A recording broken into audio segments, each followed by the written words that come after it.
Hello, and thank you for joining us. The man accused of killing UnitedHealthcare CEO Brian Thompson is back in New York City, where he is now facing federal murder charges in addition to state charges.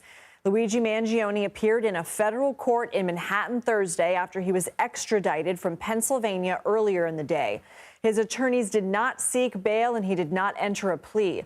Mangione is being held at the Metropolitan Detention Center in Brooklyn. The 26-year-old is already facing weapons and forgery charges in Pennsylvania and 11 separate charges in New York, including murder as an act of terrorism. Manhattan District Attorney Alvin Bragg gave an update Thursday on how those cases are expected to proceed. We charged him here in Manhattan earlier this week with murder in the first degree, among additional charges, which carry the maximum sentence of life without parole. But I do want to note that speaking generally, we've had state prosecutions and federal prosecutions proceed as parallel matters. Joining us now is Anna Schecter. She's the senior coordinating producer for our CBS News Crime and Public Safety Unit. So, Anna, I think a lot of people might see that video of Mangione. He was just airlifted to Manhattan. He is flanked by heavily armed police officers. Is that typical? This is highly unusual. Usually that would be reserved for like a drug kingpin or the head of a gang. This was really stunning to see this, and a lot of people in the legal community were watching and saying, wow, that's a lot of resources. But they also said it's probably for his own protection. Because this is so high profile, they're worried about somebody who might, go after him.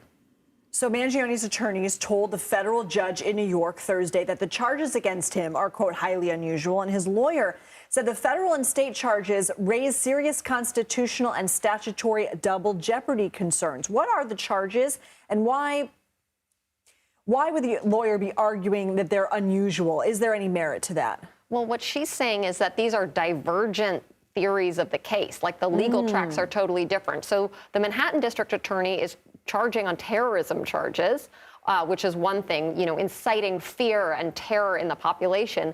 And then the federal charges, aside from the murder, it's really looking at him as a stalker. There are a couple of charges of him stalking and crossing state lines to stalk Thompson. So they're completely different. But the one thing that's the same is the murder charge. So it's kind of unusual. I was surprised to see federal charges come down after Bragg brought this huge charge of first-degree murder as an act of terrorism, second-degree murder as an act of terrorism. To me, that sentencing guideline is life without parole for that first-degree murder charge. So I don't know why you would also need to, what more can you get in terms of a sentencing? But the feds clearly wanted to potentially just button this up. What if Bragg doesn't get that conviction on that first-degree murder charge? They might want to have a federal murder charge to ensure that he gets life in prison. All right, Anna Schecter, thank you.